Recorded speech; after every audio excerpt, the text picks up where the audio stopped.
Hello everyone, হালস্টেইন আয়োজিত ব্যবস্থাপনা দ্বিতীয় পত্রের লেকচার 5-এ তোমাদেরকে স্বাগত জানাচ্ছি। আমি মুফরাদ হাসান মুগ্ধ, বর্তমানে অধ্যয়নরত আছি ঢাকা বিশ্ববিদ্যালয়ের ম্যানেজমেন্ট অ্যান্ড ইনফরমেশন সিস্টেম ডিপার্টমেন্টে।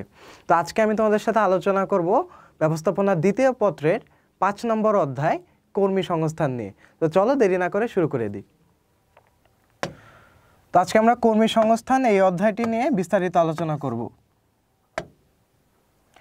তো টপিকে যাওয়ার পূর্বে আমি এই চ্যাপ্টারটির একটি শর্ট রিভিউ দিয়ে নিই। কর্মী সংস্থান মূলত খুবই ছোট একটা চ্যাপ্টার এবং এটা খুবই ইম্পর্ট্যান্ট একটা চ্যাপ্টার, এবং এই চ্যাপ্টারে কিছু পার্টিকুলার টপিক আছে যেটাতে তুমি যদি ফোকাস দাও তাহলে তুমি তোমার সিকিউতেও ভালো করতে পারবে এবং এমসিকিউতেও ভালো করতে পারবে। তো আমি তোমাদেরকে বলে দিব যে সিকিউ এর কোন পার্টটার জন্য কোন টপিকটি ইম্পর্ট্যান্ট, এবং এমসিকিউ তো মোটামুটি যেগুলো ইনফরমেশন আছে, মোটামুটি যেই ইনফরমেশনগুলোই আছে ওই ইনফরমেশনগুলো তোমরা যদি পড়ে যাও বা বইয়ের যদি এমসিকিউটা সলভ করো তাহলে তোমরা ইনশাল্লাহ কমন পেয়ে যাবে। তাহলে চলো আজকে শুরু করে দিই। তো প্রথমে আমরা দেখব কর্মী সংস্থান ও মানব সম্পদ বলতে আমরা কি বুঝি, অর্থাৎ কর্মী সংস্থানের ধারণা এবং কর্মী সংস্থানের সংজ্ঞাটা আমরা দেখে নিব। তারপর আমরা দেখব কর্মী সংগ্রহ প্রক্রিয়া, অর্থাৎ কোন কোন প্রক্রিয়ায় আমরা কর্মী সংগ্রহ করতে পারি প্রতিষ্ঠানে, এবং থার্ড যে টপিকটা আমরা দেখব সেটা হচ্ছে কর্মী নির্বাচন পদ্ধতি, অর্থাৎ কোন কোন পদ্ধতি অনুসরণ করে আমরা প্রতিষ্ঠানের জন্য কর্মী নির্বাচন করব। এবং ফোর্থ যে টপিকটা পড়ব আমরা সেটা হচ্ছে কর্মী নিয়োগ ও প্রশিক্ষণ, অর্থাৎ কোন কোন উপায়ে আমরা কর্মী নিয়োগ দিব এবং তাদেরকে কোন কোন উপায়ে আমরা প্রশিক্ষণ দিব, এবং অ্যাট লাস্ট আমরা একটা সৃজনশীল প্র্যাকটিসের মাধ্যমে আমরা এই অধ্যায়টি শেষ করব। তো চলো দেরি না করে আমরা প্রত্যেকটি টপিক শুরু করি। আচ্ছা, আমি এখানে বলে দিই কোন টপিকটা কিসের জন্য ইম্পর্টেন্ট। কর্মী সংস্থান ও মানব সম্পদের ধারণা ক এবং খ এর জন্য ইম্পর্টেন্ট সিকিউ এর। কর্মী সংগ্রহ প্রক্রিয়া এটা খ এর জন্য ইম্পর্টেন্ট। কর্মী নির্বাচন পদ্ধতি এটা গ এর জন্য ইম্পর্টেন্ট, আর এটা হচ্ছে গ বা ঘ এর জন্য ইম্পর্টেন্ট। এই দুইটা লাস্টের টপিকটাই গ ঘ এর জন্য ইম্পর্টেন্ট। তোমরা চাইলে একটা স্ক্রিনশট নিয়ে রাখতে পারো এবং পরীক্ষার আগে ওই অনুযায়ী তোমরা রিভাইজ দিতে পারো। ওকে, তো চলো আমরা শুরু করি।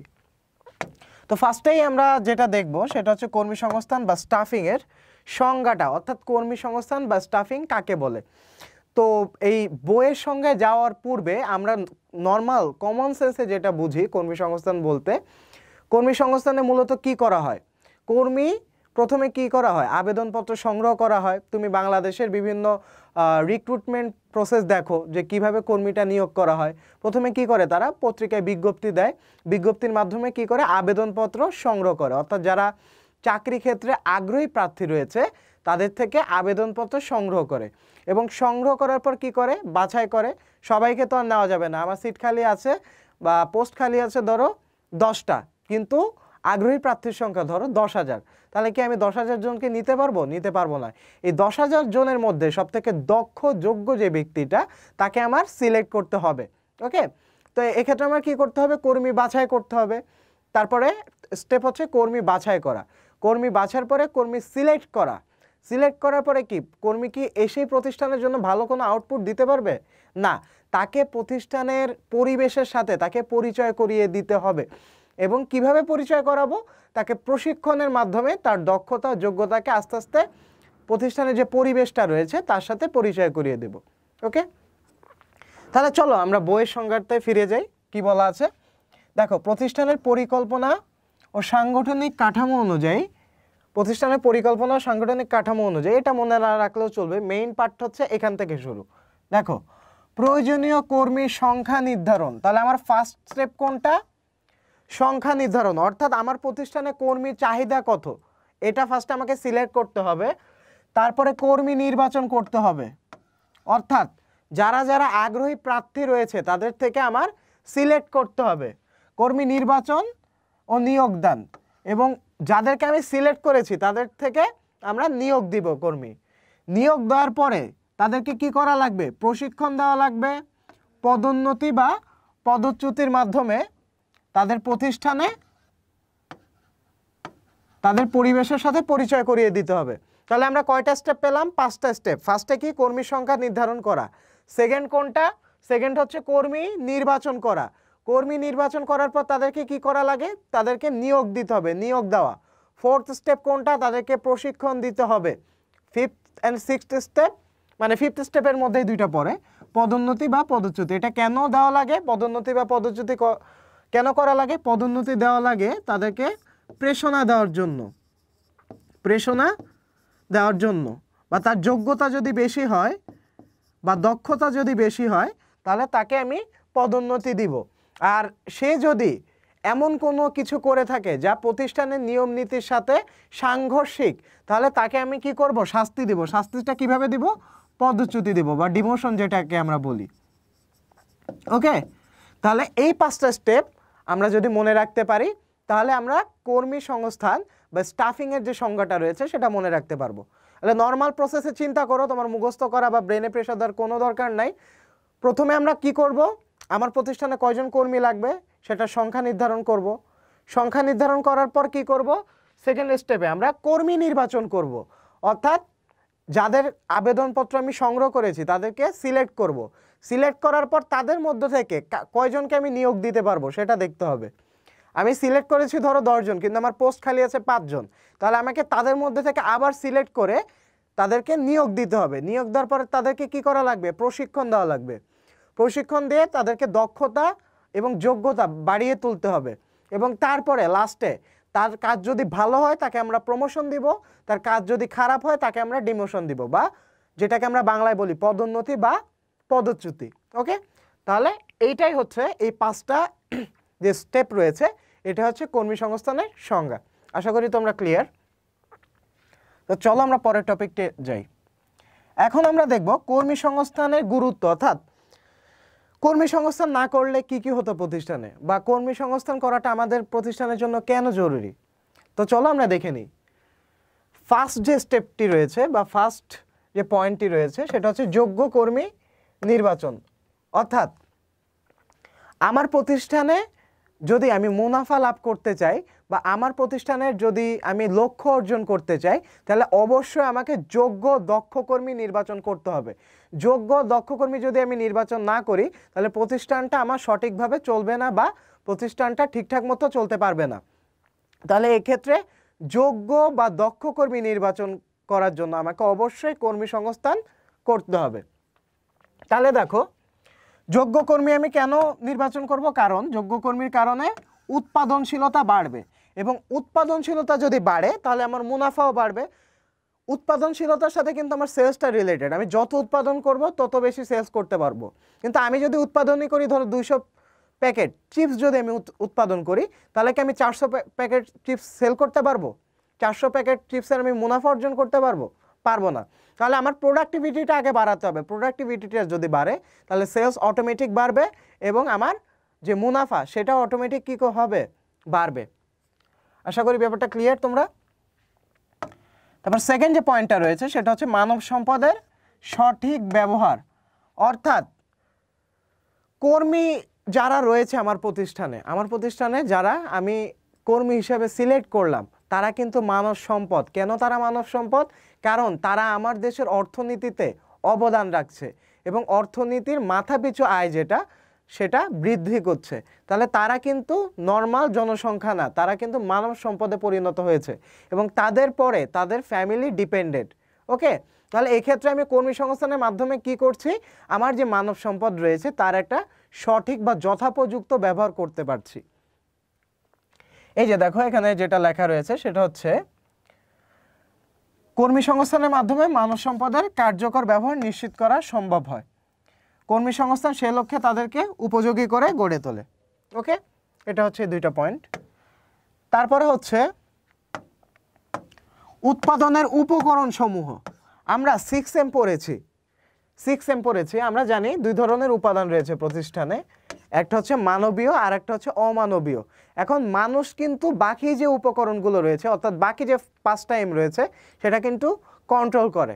যেমন মানি, মেথড, মার্কেট, এই টাইপের উপকরণগুলো কি করে? কন্ট্রোল করে। তাহলে দেখো, উৎপাদনের ফার্স্ট উপকরণ হচ্ছে মানবীয় উপাদান বা মানুষ, যেই মানুষ বাকি 5টা M কন্ট্রোল করে। দেখো, machine, money, materials, methods and market.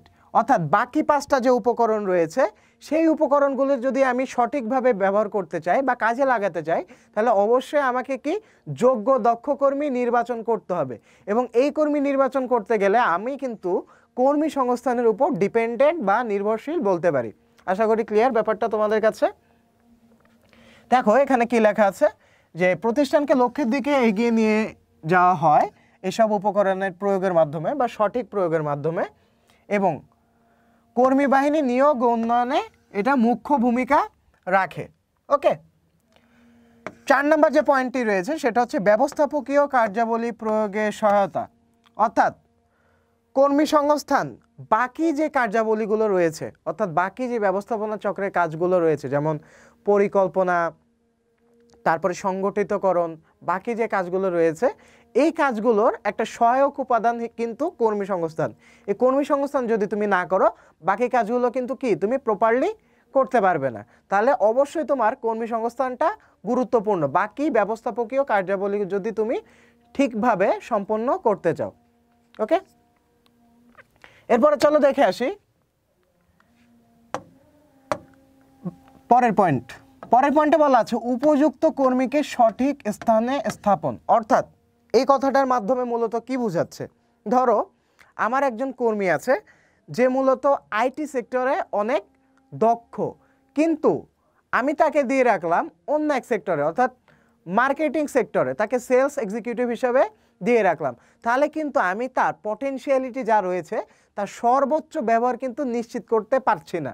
তাহলে এক্ষেত্রে কর্মী সংস্থান কি কাজটা করে? কর্মী সংস্থান হচ্ছে যোগ্য যে কর্মী রয়েছে তাকে সঠিক স্থানে স্থাপন করে, এবং এই স্থাপন করার মাধ্যমে কি হবে, তার যে যোগ্যতা রয়েছে, তার যে প্রোডাক্টিভিটি রয়েছে, সেটা কিন্তু আস্তে আস্তে কি হবে, বৃদ্ধি পাবে। ওকে, তারপর হচ্ছে আধুনিক প্রযুক্তির ব্যবহার। আধুনিক প্রযুক্তির ব্যবহার, দেখো আধুনিক প্রযুক্তি যা রয়েছে এটা কি মানুষ ছাড়া অপারেট করে পসিবল? অবভিয়াসলি পসিবল না। এখন অবশ্যই এআই বের হয়েছে, বাট তাও মানুষ অবশ্যই দরকার, একজন টেকনিক্যাল অপারেটর কিন্তু অবশ্যই দরকার। তাহলে আধুনিক প্রযুক্তির যদি আমি সঠিক ব্যবহার করতে চাই, তাহলে ওই প্রযুক্তি জানে এমন ব্যক্তিকে আমাকে অবশ্যই লাগবে, এবং ওই ব্যক্তিকে আমার কর্মসংস্থান দিতে হবে। তাহলে দেখো কি বলা আছে, যে এই আধুনিক প্রযুক্তি ব্যবহার করার জন্য বিশেষ প্রশিক্ষণপ্রাপ্ত দক্ষ কর্মী বাহিনী গড়ে তোলা দরকার। অর্থাৎ আমি একটা দেশের নৌবাহিনীর প্রধান, এখন আমি জানি না কিভাবে মানে অন্য যুদ্ধ জাহাজগুলোকে আমি গুলি করব। তাহলে আমি মেশিনটা চালাইতে জানি না, তাহলে কি মানে আমাকে ওই পোস্টে রেখে লাভ আছে? কোনো লাভ নাই। তাহলে ওই মেশিনের কিন্তু ক্যাপাসিটি বা ওই মেশিনের কার্যক্ষমতা ডিপেন্ড করতেছে ওই মেশিনকে সঠিকভাবে চালাতে পারে তার উপর। ওকে, তাহলে অবশ্যই এখানে একজন টেকনিক্যাল সাপোর্টার বা টেকনিক্যাল অ্যাডভাইজার দরকার হয়। এক্ষেত্রে আমার কিন্তু কর্মী সংস্থানটা অবশ্যই গুরুত্বপূর্ণ। ওকে, এরপর হচ্ছে শ্রমশক্তির উন্নয়ন। অর্থাৎ শ্রমশক্তির কিভাবে উন্নয়ন করা হয়, এই যে কর্মীরা আমার প্রতিষ্ঠানে যোগ দিচ্ছে, যোগ দেওয়ার পরে আমি তাদেরকে কী করছি, তাদেরকে প্রশিক্ষণ দান করছি। এই প্রশিক্ষণের মাধ্যমে কি হচ্ছে, তাদের দক্ষতাটা কি আস্তে আস্তে বৃদ্ধি পাচ্ছে, এবং এই যে দক্ষতা বৃদ্ধি পাচ্ছে এর মাধ্যমে কি হচ্ছে, তাদের শ্রমশক্তি যেটা আছে এটার আস্তে আস্তে উন্নতি সাধন হচ্ছে। ওকে, আশা করি তোমরা ব্যাপারটা বুঝেছো। এরপর আসি মানব সম্পদ পরিকল্পনা। মানব সম্পদ পরিকল্পনা অর্থাৎ প্রতিষ্ঠানে যে আমি কর্মী নিয়োগ দিব বা কর্মী নির্বাচন করব, এটাও কিন্তু মানব সম্পদ পরিকল্পনার একটা পার্ট। অর্থাৎ আমি আমার প্রতিষ্ঠানে কয়জন কর্মীর দরকার রয়েছে, কাকে পদোন্নতি দিব বা কাকে পদাবনতি করব বা পদচ্যুতি করব বা ডিমোশন যেটাকে আমরা বলি, তারপরে কাকে কোন পোস্টে দিব, এই সবই কিন্তু মানব সম্পদ পরিকল্পনার অন্তর্ভুক্ত। অর্থাৎ একটা প্রতিষ্ঠানের প্রয়োজনীয় পদসংখ্যা নির্ধারণ, নতুন পদ সৃষ্টি ও পদবিন্যাস করে আমরা কি করি, কর্মী নির্বাচন করি, নিয়োগ দিই, তারপরে প্রশিক্ষণ দিই, এবং সে যদি ভালো কাজ করে তাকে পদায়ন বা পদে উন্নীত করি। এইসব হচ্ছে মানব সম্পদ পরিকল্পনার কাজ। তো আশা করি ব্যাপারটা তোমরা ক্লিয়ার হয়েছে। চলো আমরা নেক্সট স্লাইডে মুভ অন করি। এখন আমরা সবথেকে ইম্পর্টেন্ট টপিকটা দেখব, সেটা হচ্ছে কর্মী সংগ্রহের উৎস, এটা খ নাম্বারেও আসতে পারে, গ নাম্বারেও আসতে পারে, যে কর্মী সংগ্রহের উৎস কয় প্রকার। তো মূলত কর্মী সংগ্রহের উৎস দুই প্রকার, একটা হচ্ছে অভ্যন্তরীণ উৎস আর একটা হচ্ছে বাহ্যিক উৎস। অর্থাৎ অভ্যন্তরীণ উৎস হচ্ছে প্রতিষ্ঠানের মধ্য থেকে আমি যদি কর্মীটা সিলেক্ট করি তাকে বলা হয় অভ্যন্তরীণ উৎস, আর বাহ্যিক উৎস হচ্ছে প্রতিষ্ঠানের বাইরে থেকে যদি আমি সিলেক্ট করি কর্মীটা তাকে বলা হয় বাহ্যিক উৎস। এখন অভ্যন্তরীণ উৎসের উদাহরণ কি, ধরো আমার প্রতিষ্ঠানে আমার পরিচিত অনেক এমপ্লয়ি রয়েছে, তো আমি এক্সট্রা মার্কেটিং কস্টিংয়ে যেতে চাইলাম না যে বাইরে পত্রিকায় বিজ্ঞাপন দেওয়া, তারপর হাজার হাজার মানুষ আসবে, ওদের থেকে বাছাই করা লাগবে, এতে আবার আর এক কস্ট বা আর এক হ্যাসেল। তো আমি কি করলাম, আমার যদি দক্ষ যোগ্য কর্মী আমি যদি আমার পরিচিতর মধ্যে পেয়ে যাই তাহলে আমার ঝামেলাও কমলো, টাইমও বাঁচলো এবং টাকাও কমলো। তাহলে আমি অভ্যন্তরীণ উৎস থেকে আমি কি করে সিলেক্ট করব, হয় আমি পদোন্নতি দিয়ে ওই পদটা পূরণ করে দিব। ধরো জুনিয়র এক্সিকিউটিভ আছে 3 জন, এখন এই 3 জনের মধ্যে একজন আবার খুব ভালো কাজ পারে, অর্থাৎ তাকে যদি আমি পদোন্নতি দিয়ে দিই তাহলে সে সিনিয়র এক্সিকিউটিভের যে পদটা আছে সেটাতে সে ভালোভাবে স্যুট করতে পারবে।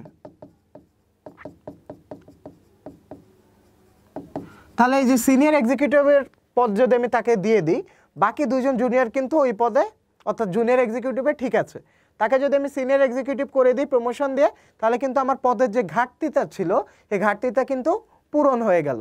তাহলে এই যে পূরণ হয়ে গেল, অর্থাৎ আমরা কি করলাম, অভ্যন্তরীণ উৎস থেকে কর্মী নির্বাচন করলাম। আর একটা উদাহরণ কি হতে পারে, এটা তো গেল পদোন্নতির মাধ্যমে। আর আরেকটা উদাহরণ হতে পারে যে আমি যদি আমার এমপ্লয়ের পরিচিত অর্থাৎ রেফারেন্স যেটাকে আমরা বলি,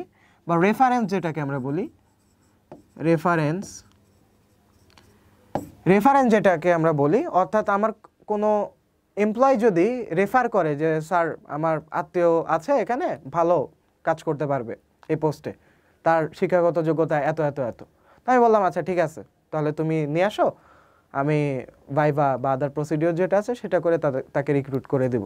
তাহলে এটাও কিন্তু একটা অভ্যন্তরীণ উৎস থেকে কর্মী নির্বাচন বা কর্মী সংগ্রহের একটা প্রক্রিয়া।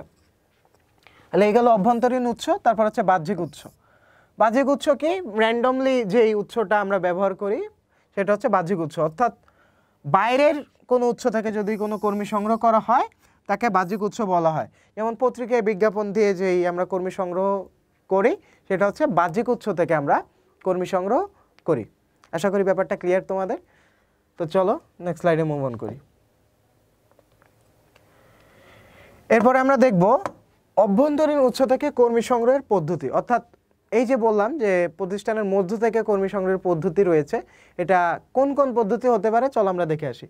পদোন্নতি তো কিছুক্ষণ আগে আমি এক্সপ্লেইন করলাম, অর্থাৎ আমার জুনিয়র কোনো পদ থেকে আমি যদি সিনিয়র এক্সিকিউটিভ বানিয়ে দিই তাহলে আমার পদের যে ঘাটতিটা ছিল সেটা কিন্তু পূরণ হয়ে যাবে, অর্থাৎ পদোন্নতির মাধ্যমেও আমি আমার পদের যে ঘাটতিটা বা আমার যে সিট যে ছিল ফাঁকা ছিল সেটা আমি ফিল আপ করতে পারবো। তারপর হচ্ছে বর্তমান কর্মীদের সুপারিশ, এটাও আমি এক্সপ্লেন করেছি যে আমার পরিচিত যারা আছে এমপ্লয়ি যারা আছে অলরেডি কর্মরত তাদের আমি রেফারেন্স নিব বা তাদের রেফারেন্সে আমি কর্মী নিব, সেটাও হচ্ছে এক ধরনের অভ্যন্তরীণ উৎস। তারপর হচ্ছে শ্রমিক সংঘের সুপারিশ, অর্থাৎ প্রত্যেকটা বড় বড় ইন্ডাস্ট্রিজে একটা শ্রমিক সংঘ থাকে, অর্থাৎ শ্রমিক যারা কাজ করে শ্রমিক ইউনিয়ন যেটাকে আমরা বলি, সেই শ্রমিক ইউনিয়ন কি করে, তাদেরও একটা নিজস্ব মতামত দেওয়ার ক্ষমতা রয়েছে। তো শ্রমিক ইউনিয়নের সুপারিশে অনেক সময় প্রতিষ্ঠানে রিক্রুটমেন্ট হয়ে থাকে।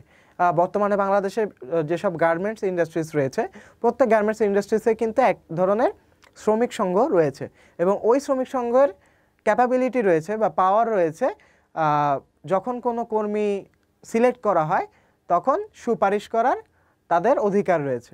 তো এটা হচ্ছে শ্রমিক সংঘের সুপারিশ। তো এরপরে আমরা দেখব বাহ্যিক উৎস থেকে কর্মী সংগ্রহের পদ্ধতি।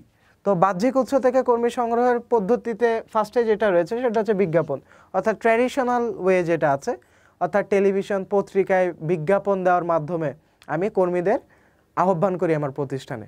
কিন্তু এখন যুগের পরিবর্তনের সাথে সাথে এই প্রক্রিয়াটাও চেঞ্জ হয়ে গিয়েছে। বিজ্ঞাপন এখন ম্যাক্সিমাম লিঙ্কডইনে দেওয়া হয়। লিঙ্কডইন একটা ক্যারিয়ার প্ল্যাটফর্ম যেখানে তোমরা বিভিন্ন জব অপরচুনিটি পেয়ে থাকবে এবং বিডি জবস এবং আরও অনেক প্ল্যাটফর্ম রয়েছে যেখান থেকে তুমি চাকরির খবর অনেক ইজিলি পেয়ে যেতে পারো। তো এখন ম্যাক্সিমাম টেলিভিশন পত্রিকায় এই প্রবণতা থেকে কোম্পানিগুলো সরে এসেছে। ওকে, তারপর হচ্ছে চাকরি সন্ধানী। চাকরি সন্ধানী কি? চাকরি সন্ধানী হচ্ছে যেখানে আমরা চাকরির যাবতীয় খোঁজ খবর পাই। দেখো, অনেক চাকরি সন্ধানী বিভিন্ন প্রতিষ্ঠানে আহ্বান না করা সত্ত্বেও আবেদনপত্র জমা দেয় এবং উক্ত যে প্রতিষ্ঠান রয়েছে সেটা চাকরি প্রত্যাশীদের একটি প্যানেল তৈরি করে এবং প্রতিষ্ঠানে কর্মী যদি প্রয়োজন হয় তাহলে সেখান থেকে কর্মী সংগ্রহ করা হয়। অর্থাৎ এখানে যেটি বোঝানো হয়েছে সেটা হচ্ছে চাকরি সন্ধানী যারা রয়েছে তারা যেসব কর্মীদের চাকরির দরকার বা যারা চাকরি প্রত্যাশী তাদের নিয়ে একটা প্যানেল করে এবং ওই প্যানেল তাদের কাছে রিপোর্ট থাকে যে এই এতজন মানুষের আমার চাকরি দরকার।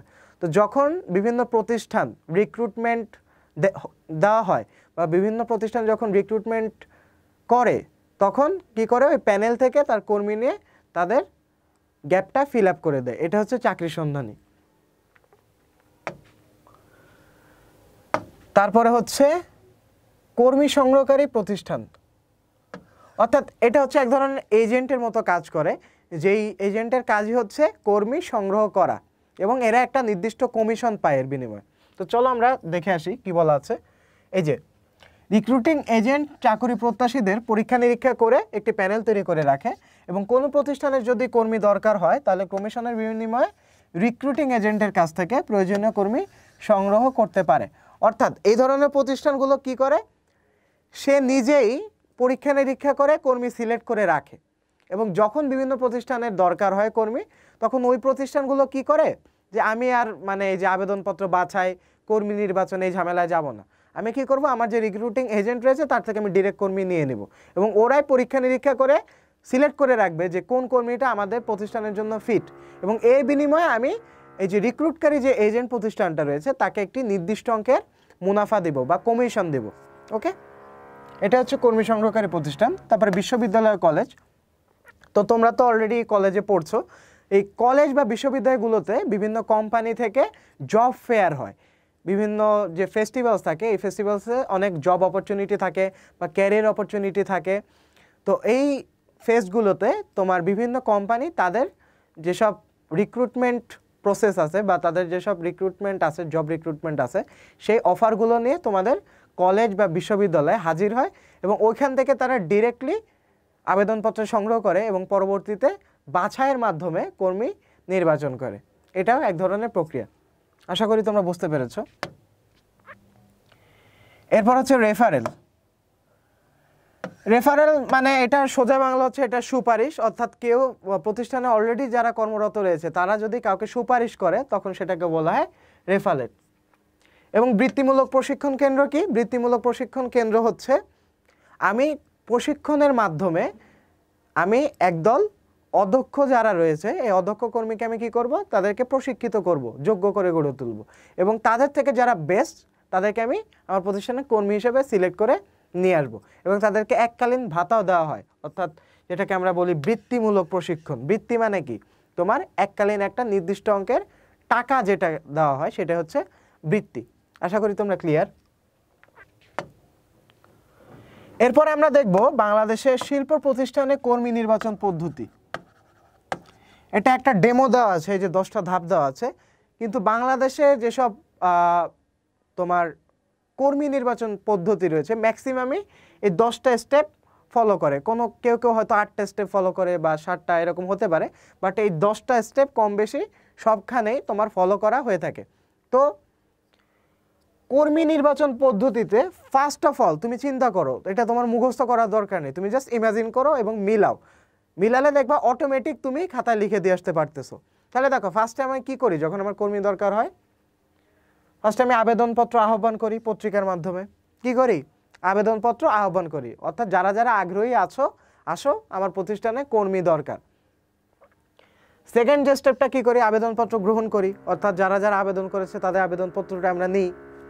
নেওয়ার পরে কি করি, আবেদনপত্র বাছাই করি, অর্থাৎ আমার যেই রিক্রুটমেন্ট যে কন্ডিশনগুলো ছিল ওই কন্ডিশনগুলো ফুলফিল করা হয়েছে কিনা। সব আবেদনপত্রে তো আমার মানে চাহিদা মতো আমি কর্মী পাবো না।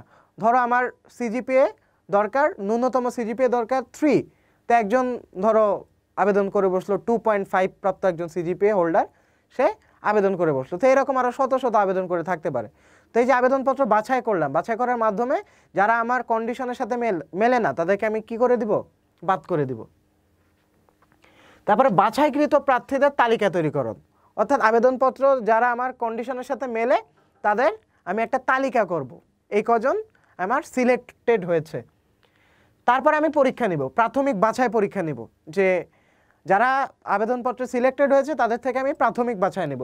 বাছাই নেওয়ার পর কী করব, লিখিত নিব, এবং বাছাই অনেকে বাদ হয়ে পড়বে, এখান থেকেও কিছু বাদ হয়ে পড়বে। তারপরে লিখিত নিব, লিখিত নেওয়ার পরে মনস্তাত্ত্বিক পরীক্ষা অ্যান্ড সাক্ষাৎকার নিব, অর্থাৎ সাক্ষাৎকার নেওয়ার মাধ্যমে কিন্তু তোমার অনেক প্রতিষ্ঠানে মনস্তাত্ত্বিক পরীক্ষা নেওয়া হয়ে যায়, এবং অনেক প্রতিষ্ঠানে লিখিতের মাধ্যমেও কিন্তু তোমার মনস্তাত্ত্বিক পরীক্ষা নেওয়া হয়ে থাকে। এই মনস্তাত্ত্বিক পরীক্ষাটা কেন নেওয়া হয়, মনস্তাত্ত্বিক পরীক্ষাটা এই জন্যই নেওয়া হয় যে এই যেই কর্মীটাকে আমি সিলেক্ট করছি যে সে কোন ধ্যান ধারণার অধিকারী, বা তার মধ্যে সে কোন চেতনা লালন করে, বা তার যে বিশ্বাস বা বিলিফ সেগুলো কি কি, এগুলো পরীক্ষা করা হয়। এবং সে যে আমার প্রতিষ্ঠানে কাজ করবে, এই প্রতিষ্ঠানের সংস্কৃতি এবং কালচার এইসবের সাথে সে মানিয়ে নিতে পারবে কিনা, বা যেসব নর্মসগুলো আছে, ভ্যালুসগুলো আছে, এগুলো সে অ্যাপ্রিসিয়েট করতে পারবে কিনা, এই জন্য কিন্তু মনস্তাত্ত্বিক পরীক্ষাটা নেওয়া হয়। এবং ডিফারেন্ট সিচুয়েশনে সে কীভাবে পরিস্থিতিগুলো হ্যান্ডেল করবে, এই জিনিসগুলোর জন্য কিন্তু মনস্তাত্ত্বিক পরীক্ষাটা নেওয়া হয়। তারপরে আমি ভাইভা নিব, ভাইভা নেওয়ার পরে স্বাস্থ্য অর্থাৎ মেডিকেল চেক আপ করবো, তারপরে আমরা চূড়ান্ত নির্বাচনে যাব। তো এই ছিল 10টা স্টেপ, খুবই ইজি স্টেপ, তোমার মুখস্থ করার দরকার নেই। জাস্ট তুমি চিন্তা করবা যে নর্মালি যখন তোমার আমি কর্মী নির্বাচন করি বা কর্মী নির্বাচন করা হয় প্রতিষ্ঠানগুলোতে, প্রথম থেকে একদম শেষ পর্যন্ত কি কি করা হয়, এগুলো যদি তুমি জাস্ট তোমার মাথায় প্রসেসটা ঢুকিয়ে ফেলো, তাহলে তোমার আর মুখস্থ করা লাগবে না, তোমার দেখবা অটোমেটিক মুখস্থ হয়ে গেছে। আশা করি ব্যাপারটা ক্লিয়ার তোমাদের কর্মী নির্বাচন পদ্ধতি। চলো আমরা পরবর্তী স্লাইডে চলে যাই। এখন আমরা দেখব কর্মী সংগ্রহ ও কর্মী নির্বাচনের মধ্যে পার্থক্য। দেখো এখানে আমরা ডিটেলসে যাওয়ার আগে আমি তোমাদেরকে একটা লাইনে বলে দিই যে কর্মী সংগ্রহ এবং কর্মী নির্বাচনের মধ্যে পার্থক্যটা কি। কর্মী সংগ্রহটা কি? কর্মী সংগ্রহ হচ্ছে তুমি আগ্রহী যারা প্রার্থী রয়েছে তাদেরকে তুমি তোমার প্রতিষ্ঠান পর্যন্ত নিয়ে আসছো, এতটুকুই জাস্ট হচ্ছে তোমার কর্মী সংগ্রহ। এবং প্রতিষ্ঠান পর্যন্ত নিয়ে আসার পর তুমি যে তাদেরকে বাছাই করে সিলেক্ট করছো, এটা হচ্ছে কর্মী নির্বাচন। এবং নির্বাচন কথাটার মাধ্যমে বুঝছো যে এখানে কর্মীকে পার্মানেন্টভাবে সিলেক্ট করা হয় বা বাছাই করা হয়। তাহলে প্রতিষ্ঠান পর্যন্ত নিয়ে আসার প্রক্রিয়াকে সংগ্রহ বলে, এবং তাদেরকে নিয়োগ দেওয়া বা তাদেরকে বাছাই করার প্রক্রিয়াকে নির্বাচন বলে। ওকে, ক্লিয়ার? তাহলে চলো দেখে আসি কি বলা আছে। দেখো, সম্ভাব্য কর্মীদের খুঁজে বের করে তাদেরকে কর্মে অনুপ্রাণিত করার প্রক্রিয়াকে কর্মী সংগ্রহ বলে। এখন কর্মী সংগ্রহ দুই টাইপের হতে পারে, অভ্যন্তরীণ উৎস ও বাহ্যিক উৎস, যেটা আমরা পূর্বে আলোচনা করেছি। এবং কর্মী নির্বাচন কি? দেখো, প্রতিষ্ঠানের নিয়োগদানের উদ্দেশ্যে নির্দিষ্ট নিয়মনীতি অনুসরণ করে সম্ভাব্য কর্মীদের মধ্য থেকে যোগ্য ও উদ্যমী কর্মী বাছাই কার্যক্রমকে কর্মী নির্বাচন বলে। তাহলে যোগ্য ও উদ্যমী কর্মী বাছাই কার্যক্রমের নামই কি তোমার কর্মী নির্বাচন। সেকেন্ড যে স্টেপ আছে কর্মী সংগ্রহ কর্মী নির্বাচনের পূর্ববর্তী ধাপ, এটা পরবর্তী ধাপ, এটা আলাদা করে মুখস্থ করার কিছু নেই, ইজি পয়েন্ট। আবার 3 নাম্বার যেটা আছে সেটা হচ্ছে কর্মীর চাহিদা পূরণ করার লক্ষ্যে সম্ভাব্য কর্মী খুঁজে বের করা, এটা হচ্ছে কর্মী সংগ্রহ। কর্মী সংগ্রহ কি? খুঁজে বের করা, কর্মী সম্ভাব্য কর্মী যারা রয়েছে তাদেরকে খুঁজে বের করা। আর এটা হচ্ছে খুঁজে বের করার পরের স্টেপ, অর্থাৎ খুঁজে বের করার পর তাদেরকে যথাযথ পদে নিয়োগ দেওয়াটা হচ্ছে কর্মী নির্বাচন। খুঁজে বের করা হচ্ছে সংগ্রহ, আর খুঁজে বের করার পরের স্টেপ অর্থাৎ যথাযথ পদে নিয়োগ দেওয়ার যে স্টেপটা সেটা হচ্ছে কি তোমার কর্মী নির্বাচন। এরপর আরও পয়েন্ট আছে, প্রাতিষ্ঠানিক দায় দায়িত্ব বিস্তৃতি, তারপর প্রক্রিয়ার ধরন, নতুন কর্মী নিয়োগের ক্ষেত্রে কর্মী সংগ্রহ করা হয়, আর এখানে প্রাথমিক নিয়োগ, পদোন্নতি, বদলি ইত্যাদির জন্য কর্মী নির্বাচন করা হয়। দেখো, আনুষ্ঠানিকতা কোনটা বেশি? অনানুষ্ঠানিক অর্থাৎ ইনফর্মাল হয় কিন্তু কর্মী সংগ্রহ, অর্থাৎ এখানে ফর্মালিটির বেশি কিছু নাই, যে যে পারে আবেদন করতে পারে। কিন্তু আনুষ্ঠানিকতা কোথায় পালন করতে হয় বেশি? কর্মী নির্বাচন প্রক্রিয়াতে। এই যে 10টা স্টেপ দেখলা, এগুলো কি তোমার আনুষ্ঠানিকতা এক ধরনের। ওকে, এরপর হচ্ছে প্রকৃতি, তারপর হচ্ছে পরীক্ষা। অর্থাৎ কর্মী সংগ্রহ প্রক্রিয়ার মাধ্যমে শুধুমাত্র প্রার্থীর আগ্রহ যাচাই করা হয়। এখানে আগ্রহ যাচাই করা হয় কর্মী সংগ্রহের মাধ্যমে, কিন্তু নির্বাচনের মাধ্যমে প্রার্থীর যোগ্যতা, দক্ষতা, উদ্যম ইত্যাদি সব কিছু পরীক্ষা করা হয়। তাহলে অবশ্যই তোমরা কর্মী সংগ্রহ এবং কর্মী নির্বাচনের মধ্যে পার্থক্যটা জেনে গিয়েছো। এখন এটা কিন্তু তোমার খ নাম্বারে আসতে পারে। খ নাম্বার যদি আসে তাহলে তোমার অবশ্যই 9টা পয়েন্ট লেখার তোমার সময় থাকবে না, তুমি তখন 2টা পয়েন্ট লিখবা এবং এই 2টা পয়েন্টে তুমি ইনশাল্লাহ 2 মার্ক পেয়ে যাবা। এবং ছক করে অবশ্যই লিখবা পার্থক্যটা, ছক করে লিখলে তোমার মার্ক বেশি আসবে। আর যদি গ বা ঘ নাম্বারে চলে আসে বা গ নাম্বারে যদি আসে তাহলে অবশ্যই এরকম 5 বা 6টা পয়েন্ট তুমি লিখে দিতে পারো। ওকে, তো চলো পরবর্তী স্লাইডে আমরা চলে যাই। এখন আমরা দেখব কর্মী নিয়োগ ও প্রশিক্ষণ। এখন আমরা দেখব কর্মী নিয়োগ কাকে বলে এবং প্রশিক্ষণ কাকে বলে। কর্মী নিয়োগ কাকে বলে? কর্মী সংগ্রহ নির্বাচন প্রক্রিয়া শেষে কর্মীকে প্রতিষ্ঠানের কাজে আনুষ্ঠানিকভাবে যোগদানের প্রস্তাবকে কর্মী নিয়োগ বলে। তাহলে এখানে একটা ওয়ার্ড আমরা ফোকাস করব, কোন ওয়ার্ডটা? আনুষ্ঠানিকভাবে যোগদানের প্রক্রিয়াকে কর্মী নিয়োগ বলে। অর্থাৎ এটা কর্মী সংগ্রহ এবং কর্মী নির্বাচনের পরের পদ্ধতি বা পরের স্টেপ বলতে পারি আমরা। ফার্স্টে আমরা কর্মী সংগ্রহ করব, তারপরে বাছাই করব, বাছাই করার পর আমরা কি করব? আনুষ্ঠানিকভাবে যোগদান করাবো। অর্থাৎ তার যে পদটি রয়েছে সেটাতে তাকে অফিসিয়ালি ওয়েলকাম করব। এটা হচ্ছে কি তোমার কর্মী নিয়োগ। আর প্রশিক্ষণ কাকে বলে? প্রতিষ্ঠানের কাজে নিয়োজিত নতুন ও পুরাতন কর্মীদের মধ্যে প্রয়োজনীয় দক্ষতা সৃষ্টি করার প্রক্রিয়াকে প্রশিক্ষণ বলে। অর্থাৎ এক কথায় যদি আমরা বলি, প্রশিক্ষণ হচ্ছে কর্মীদের দক্ষতা সৃষ্টি করার একটি প্রক্রিয়া। তাহলে প্রশিক্ষণ কি? প্রশিক্ষণ হচ্ছে কর্মীদের দক্ষতা সৃষ্টি করার একটি প্রক্রিয়া। আশা করি ব্যাপারটা তোমাদের কাছে ক্লিয়ার। চলো আমরা পরবর্তী স্লাইডে চলে যাই। এখন আমরা দেখব বিভিন্ন ধরনের প্রশিক্ষণ পদ্ধতি। এই চ্যাপ্টার থেকে যদি সৃজনশীলে আসে, এই টপিকটা মাস্ট থাকবে তোমার, প্রশিক্ষণ পদ্ধতি। এই টপিকটা তোমার মাস্ট থাকবে। এটা গ বা ঘ নাম্বারের জন্য খুবই খুবই খুবই ইম্পর্টেন্ট। ধর একটা উদ্দীপক তুলে দিবে, উদ্দীপক তুলে দিয়ে একটা সিচুয়েশন বর্ণনা করা থাকবে এবং বলে দিবে যে এটা কোন প্রশিক্ষণ পদ্ধতির মধ্যে পড়ে। তখন তোমার যদি প্রশিক্ষণ পদ্ধতি কোনটা কীরকম এটা যদি তোমার ধারণা না থাকে তাহলে কিন্তু তুমি গোলায় ফেলবে এবং গোলায় ফেলে একদম মেস আপ করে দিয়ে আসবে। ওখানে কিন্তু তুমি আর 1 বা 2 মার্কের বেশি পাবা না উল্টাপাল্টা লিখে তোমার মার্কস বেশি পাওয়া যায় না। তাহলে এখন আমাদের যে কাজটা হবে সেটা হচ্ছে আমরা কনসেপ্ট ক্লিয়ার করব। ওকে, মুখস্থ করার দরকার নেই, কনসেপ্ট ক্লিয়ার করব। দেখো, সাধারণত কর্মীদের যে প্রশিক্ষণটা সেটাকে আমরা দুই ভাগে ভাগ করতে পারি মোটা দাগে। ফার্স্ট সেটা হচ্ছে কর্মের মাধ্যমে প্রশিক্ষণ, আর একটা হচ্ছে কর্মের বাইরে প্রশিক্ষণ। কর্মের মাধ্যমে প্রশিক্ষণটা কি? অর্থাৎ আমার যে কাজটি আমি করব প্রতিষ্ঠানে, সেই কাজটি করার মাধ্যমে আমরা যে প্রশিক্ষণটা দিয়ে থাকি সেটা হচ্ছে কর্মের মাধ্যমে প্রশিক্ষণ। আর কর্মের বাইরে প্রশিক্ষণ কাকে বলে? বিভিন্ন ধরনের সেমিনার, বক্তৃতার মাধ্যমে যে প্রশিক্ষণটা আমরা দিয়ে থাকি বা যারা অলরেডি এক্সপিরিয়েন্সড এই ফিল্ডে তারা যদি আলোচনার মাধ্যমে আমাদেরকে প্রশিক্ষণ দিয়ে থাকে তখন আমরা তাকে বলি কর্মের বাইরের প্রশিক্ষণ। তাহলে কর্মের মাধ্যমে প্রশিক্ষণ কোনটা? কাজ করার মাধ্যমে আমি দক্ষতা অর্জন করব। অর্থাৎ আমি যে কাজটা বারবার করব ওই কাজে অলরেডি আমার একটা দক্ষতা ক্রিয়েট হয়ে যাবে, তাহলে ওইটাকে আমরা বলবো কাজের মাধ্যমে প্রশিক্ষণ। আশা করি তোমাদের এই 2টি পয়েন্ট ক্লিয়ার হয়েছে। অর্থাৎ বসের অধীনে থেকে হাতে কলমে যে শিক্ষাটা আমরা পাই সেটা হচ্ছে কর্মকালীন প্রশিক্ষণ, আর কর্মীদের প্রতিষ্ঠানের বাইরে ভিন্ন পরিবেশে যে প্রশিক্ষণটা দেওয়া হয় তাকে বলা হয় কর্ম বহির্ভূত প্রশিক্ষণ। আশা করি এই 2টি টপিক তোমাদের ক্লিয়ার হয়েছে। এখন আমরা দেখব বিভিন্ন প্রকার প্রশিক্ষণ পদ্ধতি, অর্থাৎ কিভাবে আমি আমার কর্মীদের প্রশিক্ষণ দিতে পারি। তাহলে ফার্স্টে যেটা বলা আছে সেটা হচ্ছে পদ পরিবর্তন। অর্থাৎ আমি আমার কর্মীদের যখন আমি প্রমোশন দিব তখন প্রমোশন দেওয়ার মাধ্যমে কি হবে? তার দায়িত্ব বাড়বে এবং তার দায়িত্ব বাড়বে, এর সাথে সাথে তার সম্মানও বাড়বে এবং তার জবাবদিহিতাও বাড়বে। তাহলে তখন তাকে যে আমরা বদলি করে দিলাম বা তাকে যে আমরা প্রমোশন দিলাম বা পদোন্নতি দিলাম, এটার মাধ্যমে কিন্তু তার দায়িত্ব এবং কর্তব্য বেড়ে যাচ্ছে এবং তার নতুন একটা কর্মক্ষেত্র সৃষ্টি হচ্ছে এবং এর মাধ্যমে কিন্তু তার দক্ষতাও বৃদ্ধি পাচ্ছে। অর্থাৎ নতুন পরিবেশে কাজ করার তার দক্ষতা ক্রিয়েট হচ্ছে এবং নতুন পরিস্থিতি ডিল করার মতো ক্যাপাবিলিটি তার তৈরি হচ্ছে। তাহলে এটাকে আমরা বলি পদ পরিবর্তনের মাধ্যমে প্রশিক্ষণ। অর্থাৎ দেখো, কর্মীকে প্রতিষ্ঠানের বিভিন্ন পদে পর্যায়ক্রমে কাজ করতে দেওয়া হয় এবং এর ফলে কি হয়, এর ফলে বিভিন্ন পদের সাথে সংশ্লিষ্ট কাজগুলো বুঝে নিতে পারে। তারপরে আসে আমরা শিক্ষানবিশ প্রশিক্ষণ। এই শিক্ষানবিশ প্রশিক্ষণটা কি, একজন প্রশিক্ষক থাকবে এবং এই প্রশিক্ষকের আন্ডারে কর্মীরা কি করবে, হাতে কলমে শিক্ষাটা নেবে। এটাকে বলা হয় শিক্ষানবিশ প্রশিক্ষণ। অর্থাৎ একজন তত্ত্বাবধায়ক থাকবে এবং এই তত্ত্বাবধায়কের অধীনে কয়েকজন শিক্ষানবিশ প্রশিক্ষণের ব্যবস্থা করা হয়।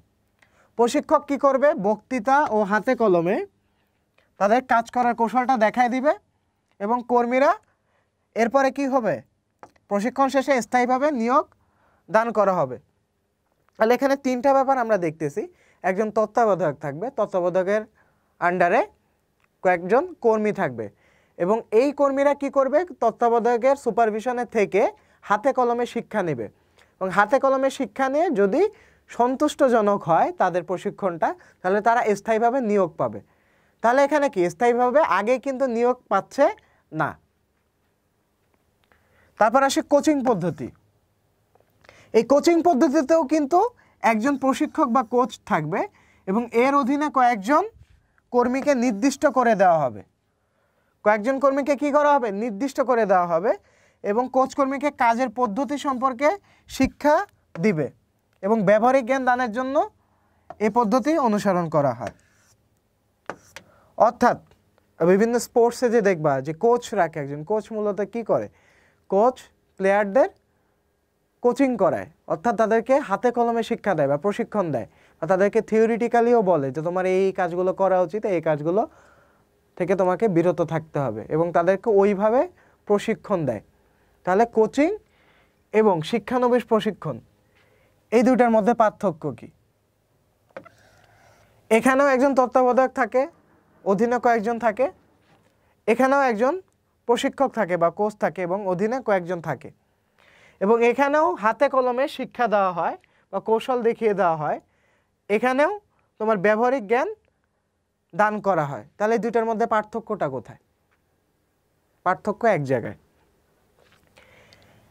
এখানে দেখো শিক্ষানবিশ পর্ব শেষ হওয়ার সাথে কর্মীদেরকে স্থায়ীভাবে নিয়োগ দান করা হয়।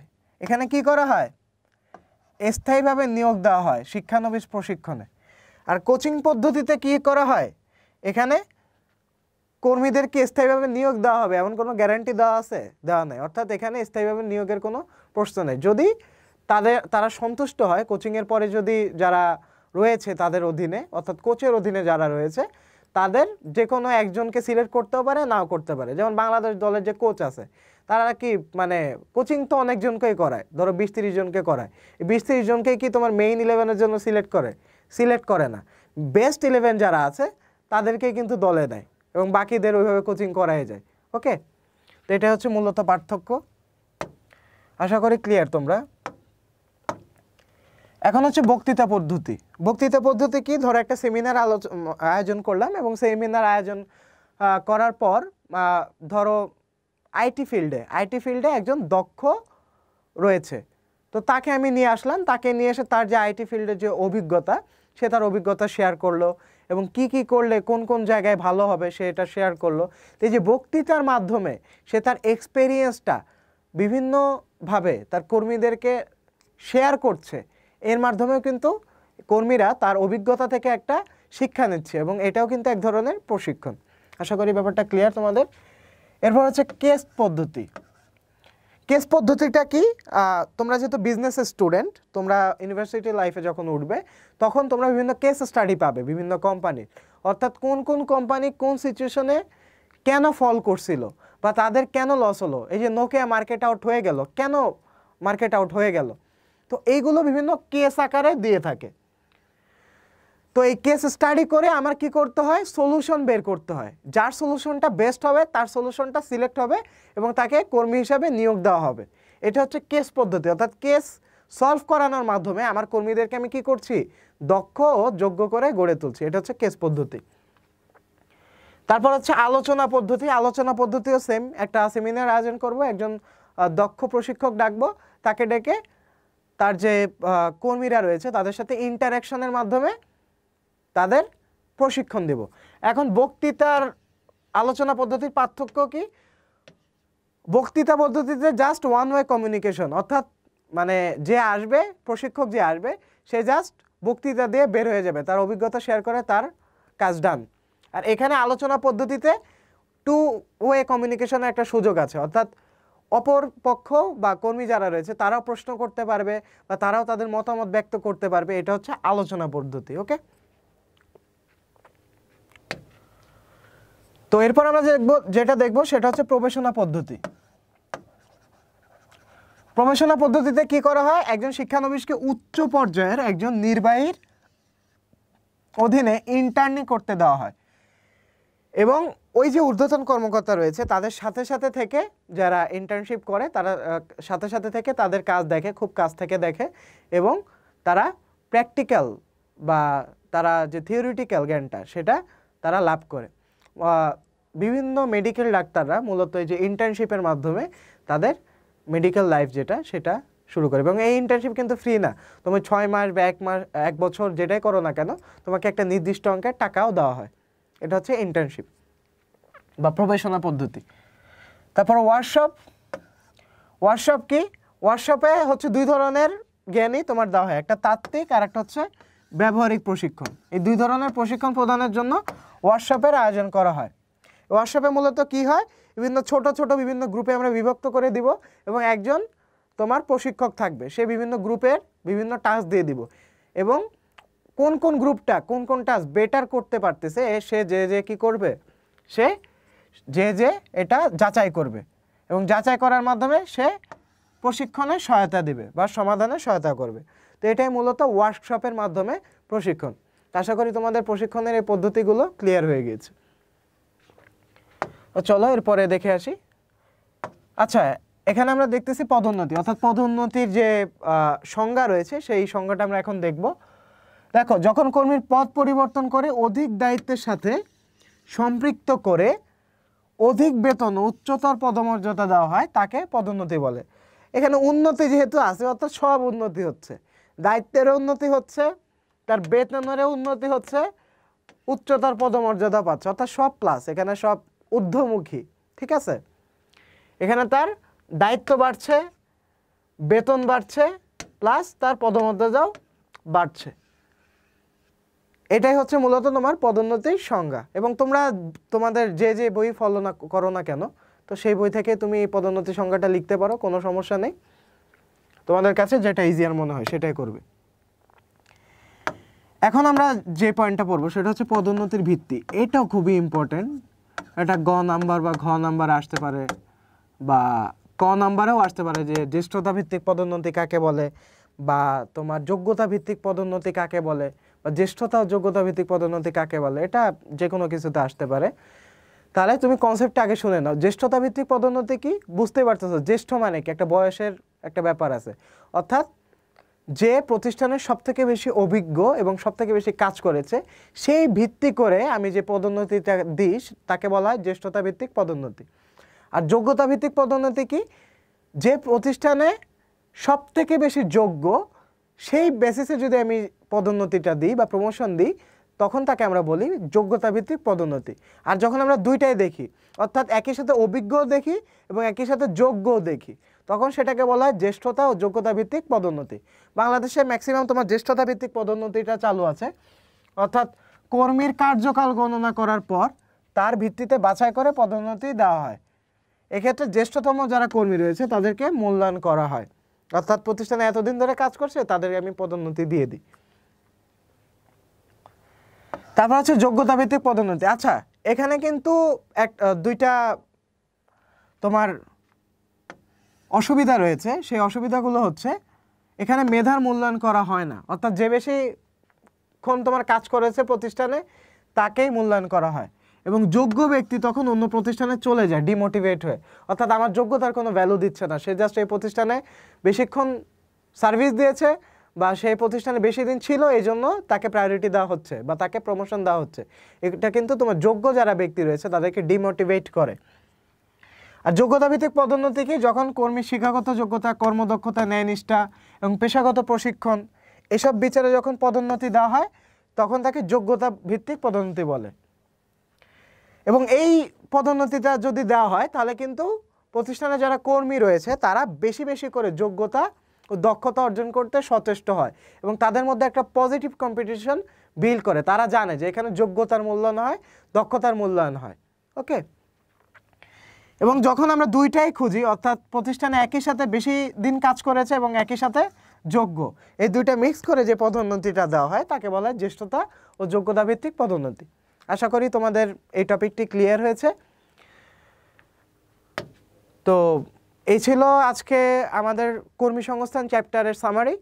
এবং তোমরা যে বই ফলো করো না কেন ওই বই থেকে তোমরা সুন্দর মতো এমসিকিউর জন্য যে ইম্পর্টেন্ট লাইনগুলো রয়েছে সেটা তোমরা নোট করে ফেলবে। এবং নোট কীভাবে করবে, অবশ্যই তোমার দুইটি বই রাখতে হবে। তুমি এখন ইন্টারমিডিয়েট স্টুডেন্ট, তুমি যদি একটা বই ফলো করে থাকো তাহলে কিন্তু তুমি প্রপারলি ইনফরমেশনগুলো গ্যাদার করতে পারবে না। তো এক্ষেত্রে কিন্তু তোমার বিভিন্ন ইনফরমেশন মিস হওয়ার চান্স রয়েছে এবং দেখবে অনেক সময় পরীক্ষায় কমন পাওনি। সারা বই তুমি পড়ে ফাতা করে দিছো কিন্তু অ্যাট লাস্ট এক্সামে যে তুমি কমন পাওনি। তো এক্ষেত্রে তোমার দুইটা বই অবশ্যই লাগবে এবং তোমার নোট করার প্রবণতা গড়ে তুলতে হবে। তো এই সৃজনশীলটা তোমরা স্ক্রিনশট নিয়ে নাও এবং বাসায় অবশ্যই ঘড়ি ধরে তুমি 18 মিনিটে বা 20 মিনিটে এই সৃজনশীলটা লেখার প্র্যাকটিস করবে। এবং ক, খ, গ, ঘয়ের জন্য প্রত্যেকটার জন্য কয়ের জন্য 1 পয়েন্ট, ক্ষয়ের জন্য 2 পয়েন্ট এবং গয়ের জন্য 3 পয়েন্ট আর ঘয়ের জন্য 4 পয়েন্ট আকারে লিখবে এবং অবশ্যই টাইমলি লেখার ট্রাই করবে। ওকে, তো এই ছিল আজকে আমাদের লেকচার। সাথে থাকার জন্য ধন্যবাদ। দেখা হচ্ছে পরবর্তী লেকচারে। আসসালামু আলাইকুম।